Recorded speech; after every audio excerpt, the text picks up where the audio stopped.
வணக்கம் மக்களே, நாம இந்த ஆரோக்கியமான பதிவில் சிக்கனில் நிறைந்துள்ள தீமைகளை பற்றியும் நம்ம விளக்கமாக பார்க்க போகிறோம். நீங்கள் உடனே ஷாக் ஆகலாம், சிக்கனில் தீமைகள் இருந்திருக்கா அப்படின்னு. ஆமாம் மக்களே, நீங்கள் தெரிந்து கொள்ள வேண்டியது அவசியமாக இருக்குது. இப்போ குறிப்பாக பார்த்தீங்கன்னா, நீங்கள் சிக்கன் விரும்பி சாப்பிட்றீங்கன்னா இதை மறக்காமல் தெரிந்து கொள்ளணும். கோழி புரதம் மற்றும் குறைந்த கொழுப்பு அளவுகள் காரணமாக பலர் இதை விரும்பி சாப்பிட்றாங்க.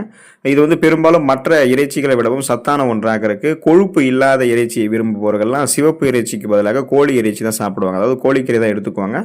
ஸோ இது புரதம் நிறைந்திருக்கக்கூடியது. அதே நேரம் சில ஆய்வுகளில் என்ன சொல்கிறாங்க அப்படின்னா, கோழி பண்ணை நமக்கு புற்றுநோயை ஏற்படுத்தக்கூடிய அளவுக்கு கடுமையான பக்க விளைவுகளை கொடுக்கும் அப்படின்றத குறிப்பிட்டிருக்காங்க. ஸோ அப்போ அதே நேரம் புரதம் நமக்கு எந்த அளவுக்கு கோழி இறைச்சியிலிருந்து கிடைக்கும் போது ஆரோக்கியத்திற்கு பதிலாக எந்த அளவுக்கு அது நமக்கு தீமைகளை உண்டு பண்ணுது அப்படின்றத நம்ம விளக்கமாக பார்ப்போம். அதை பற்றி பார்க்கறதுக்கு முன்னாடி இந்த வீடியோவுக்கு மட்டும் ஒரு லைக் கொடுத்துட்டு இந்த தகவலை உங்களுக்கு தெரிஞ்சவங்களுக்கும் ஷேர் பண்ணிடுங்க. ஏன்னா இது அவங்களுக்கும் பயனுள்ளதாக இருக்கக்கூடிய ஒரு ஆரோக்கியமான பதிவு தான். இது போன்ற அப்டேட்ஸ்கள் நீங்கள் தொடர்ந்து பார்க்கறதுக்கு நம்மளுடைய ஹெல்த் நியூஸ் தமிழ் சேனலை மறக்காம சப்ஸ்கிரைப் பண்ணி வச்சுக்கோங்க. பக்கத்தில் இருக்கக்கூடிய பெல் பட்டனையும் கிளிக் பண்ணி ஆல் அப்படின்ற ஆப்ஷனையும் செட் பண்ணி வச்சுக்கிட்டீங்க அப்படின்னா நாங்கள் போடக்கூடிய எல்லா அப்டேட்ஸும் உங்களுக்கு நோட்டிஃபிகேஷன் அடிக்கடி சேரும். சரிவாக மக்களே, இப்போ வீடியோக்குள்ள போயிடலாம். கோழி இறைச்சியில் புரதம் அதிகம் இருக்கிறது ஆபத்தானதா அப்படின்னு பார்த்தீங்கன்னா, ஸோ விளக்கமாக பார்ப்போம். கோழி இறைச்சியில் பார்த்தீங்கன்னா தினசரி கலோரி உட்கொள்ளல சுமார் 10 முதல் 35% புரதம் வைத்திருக்க வேண்டும். அதிகப்படியான புரதத்தை சாப்பிடுவது உடல் அதை கொழுப்பாக சேமிக்க செஞ்சிடும். அப்போ இதனால் உடல் எடை உங்களுக்கு அதிகரிக்கலாம். மேலும் உங்களுடைய உடலில் உயர் கொழுப்பு அளவுகளுக்கு அது வழிவகுக்கும். அப்போ தினசரி கோழி இறைச்சி நீங்கள் சாப்பிடுவது புரத உட்கொள்ளல அதிக அளவு சேர்த்து உடலில் அது கொழுப்பாக மாற்றிடும். இதனால் நீங்கள் தினசரி கோழி இறைச்சி சாப்பிடுவது உங்களுக்கு ஆரோக்கியமானது கிடையாது. உங்களுக்கு வேணும் அப்படின்னா வாரத்தில் ஒரு தடவை மட்டும் எடுத்துக்கலாம். அதை முதல்ல நீங்கள் ஞாபகம் வச்சுக்கோங்க. அதே போல் கோழி இறைச்சி நீங்கள் தினசரி சாப்பிடும்போது அது இதயத்துக்கு பாதிப்பு உண்டு பண்ணுமான்னு கேட்டிங்கன்னா கண்டிப்பாக அது உண்டு பண்ணும். கோழி இறைச்சி தினமும் சாப்பிடுவது கொழுப்பினுடைய அளவை அதிகரிக்க செய்யும். இதனால் உங்களுடைய ரத்த நாளங்களில் அதிகப்படியான கொழுப்பு படிவு ஏற்படும். அப்போ புரதம் இருந்திருக்கக்கூடிய கோழி மற்றும் பிற பொருட்களை அதிகமாக தினசரி உணவுகளில் சேர்க்கிட்டீங்க அப்படின்னா மறைமுகமாக உங்களுக்கு கொழுப்பு அதிகமாக சேரும். ரத்த நாளங்களில் கொழுப்பு படிவு ஏற்படும். ரத்த நாளங்கள் வழியாக ரத்த ஓட்டம் இதயத்துக்கு இதனால் சீரான அளவில் கிடைக்காம போகும்போது மாரடைப்பு, பக்கவாதம், இதய தமனிகளில் வீக்கம் ஏற்படுவது, இதய தசைகள் வலுவிழுந்து போவது போன்ற கடுமையான பக்க விளைவுகள், இதயம் சார்ந்த பிரச்சனைகளுக்கான அந்த அபாயம் எல்லாம் உண்டாகும்.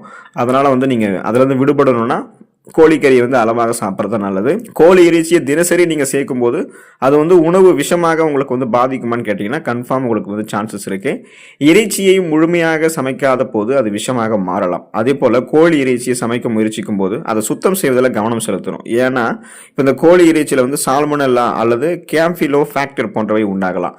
ஸோ இந்த பாக்டீரியாக்கள் நமது உடலில் மோசமான விளைவை உண்டு பண்ணலாம். இது கடுமையான நோய்களையுமே உண்டு செய்யலாம். குறிப்பாக பார்த்தீங்கன்னா குழந்தைகள், கர்ப்பிணிகள், வயதானவர்கள் போன்றவர்கள்லாம் இந்த ஆபத்து அதிகமாகும். அப்போ அதை நம்ம சிக்கனை சமைக்கிறதுக்கு முன்னாடி நமக்கு விஷம் அதில் பரவாமல் தடுக்கிறதுக்கு முன்னாடி அதை நல்லா வாஷ் பண்ணணும். சமைக்கிறதுக்கு முன்னாடி அதை பார்த்தோன்னா நல்லா கழுவ வேண்டியது அவசியமாக இருக்குது. அது மாதிரி பண்ணாமல் நம்ம சமைச்சிட்டோம்னா நமக்கு தான் அது பக்க விளைவுகள் ஏற்படுத்தும். ஸோ அந்த விஷயத்தை நம்ம கவனிக்கணும்.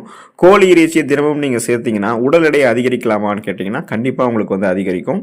அது பக்க விளைவுகளே இல்லாத அளவு, பக்க விளைவுகள் இல்லாத அளவுக்குலாம் உடல் எடை அதிகரிக்காது. கடுமையான பக்க விளைவுகளை ஏற்படுத்தும். தேவையில்லாமல் அதிகமான கொழுப்புகள் உங்களுடைய உடலில் சேர்ந்துடும். தினசரி கோழி இறைச்சி சாப்பிடுவது உடல் எடையை அதிகரிக்க செய்யலாம். கோழி போன்ற விலங்கு சார்ந்த புரதம் சேர்க்கும் போது உடல் எடையை நிர்வகிக்கிறத நீங்கள் கடினமாக உங்களுக்கு அது கடினமாகிடும், கஷ்டப்படுவீங்க. நீங்கள் சைவ உணவு உண்பவர்களை நீங்கள் கோழி இறைச்சி சாப்பிடவும் கூட கம்பேர் பண்ணும்போது கோழி இறைச்சி உட்கொள்வது பார்த்தீங்கன்னா அதிகமாக பாடி மாஸ் இன்டெக்ஸ் கொண்டிருப்பாங்க. அதாவது அவங்களுடைய உயரத்துக்கும் அவங்களுடைய வெயிட்டுக்கும் சம்மந்தமே இருக்காது. உயரம் கம்மியாக இருந்தாலும் அதிகப்படியான உடல் எடையோட காணப்படுவாங்க. ரொம்ப ரொம்ப கஷ்டப்படுவாங்க அவங்களுடைய வேலைகளை அவங்க செய்கிறதுக்கு. அப்புறம் மூச்சு இறைச்சல் ஏற்படும், இதயம் சார்ந்த பிரச்சனைகள், கொலஸ்ட்ரால், பிபி ப்ராப்ளம், சுகர் ப்ராப்ளம்லாம் அவங்களுக்கு வந்துகிட்டே இருக்கும். ஸோ இந்த மாதிரிலாம் இருக்கக்கூடாதுன்னா அளவாக தான் கோழி இறைச்சி எடுத்துக்கணும். கோழி இறைச்சி நீங்கள் தினமும் சாப்பிடுவது சில ஊட்டச்சத்துக்களை உங்களை இலக்க வைக்குமான்னு பார்த்தீங்கன்னா வாய்ப்பு இருக்குது. புரதத்தினுடைய ஆதாரங்கள் விலங்குகள் மற்றும் தாவர அடிப்படையிலானவைகளாக இருக்கும். ஸோ உணவுகளில் எண்ணற்ற பிற ஊட்டச்சத்துக்களை வழங்குறதுக்கு இது அவசியம். வாரம் முழுவதும் விலங்கு மற்றும் தாவர மூலங்களிலிருந்து பல்வேறு வகையான புரதங்களை உட்கொள்ளணும். ஆனால் தினசரி நீங்கள் கோழி இறைச்சி எடுத்துக்கொள்ளும் போது தயிர், விதைகள், பருப்பு வகைகள், பீன்ஸு, மற்ற பருப்பு வகைகள், பட்டாணி போன்றவற்றை தவிர்ப்பது புரதம், நார்சத்து, பொட்டாசியம் மற்றும் இரும்பு போன்ற முக்கியமான ஊட்டச்சத்துக்களை உங்களால் தவிர்க்கப்படலாம். அதனால பார்த்தீங்கன்னா நீங்கள் கவனமாக இருக்கணும். ஸோ இன்னும் குறிப்பாக பார்த்தீங்கன்னா இதெல்லாம் பண்ணக்கூடாது அப்படின்னு நினச்சிங்கன்னா என்ன பண்ணணும் அப்படின்னா கோழி இறைச்சி அளவோடு தான் சாப்பிடணும். ஒரு சில பேரெல்லாம் இந்த கோழி இறைச்சியில் சிக்கன் 65 செஞ்சு சாப்பிடுவாங்க. அசைவ உணவு எடுத்துப்பவர்களுக்கு பொதுவாகவே கோழி இறைச்சி பிடித்தமான ஒன்றாக தான் இருக்கும். முறுமுறுப்பான சுவையிலையும் ருசியிலையும் அசத்தலாக இருக்கக்கூடிய சிக்கன் 65 வாயில் நீர் ஊற வைக்கும் அப்படின்னு சொல்லுவாங்க. அதை எச்சில் வடிய வைக்கும்னு சொல்லுவாங்க. அசைவ உணவு பிரியர்களுக்கு பிடித்த உணவு சிக்கன் 65. அது ஆரோக்கியமானதாக கேட்டிங்கன்னா புரதம் நிறைந்திருக்கக்கூடிய உணவாக பார்க்கப்படக்கூடிய கோழி இறைச்சி ஆரோக்கியமாக உணவு அப்படின்னாலும் அதை நீங்கள் தினமும் சாப்பிடக்கூடாது. அதனால் உங்களுக்கு இந்த மாதிரி பிரச்சனைகள்லாம் ஏற்படும். ஸோ சிக்கன் 65ஓ அல்லது வந்து கோழி இறைச்சியோ நீங்கள் தினமும் சாப்பிட்றத முதல்ல நிறுத்தணும். அதுதான் இந்த பதிவு உங்களுக்கு வந்து கூறப்படக்கூடிய முக்கியமான விஷயம். வாரத்தில் ஒரு தடவை ஆரோக்கியமான அந்த நாட்டு கோழிக்கறி அதெல்லாம் நீங்கள் எடுத்துக்கொள்ளலாம். இந்த பிராய்லர் கோழியெல்லாம் தவிர்த்து விட்டு வெறும் அந்த சதைக்காக கோழிகளை சாப்பிடாம ஆரோக்கியமான நன்மைகளை பெறுவதற்கு நாட்டு கோழிக்கறியெல்லாம் வாரத்தில் ஒரு தடவை சாப்பிடுங்க.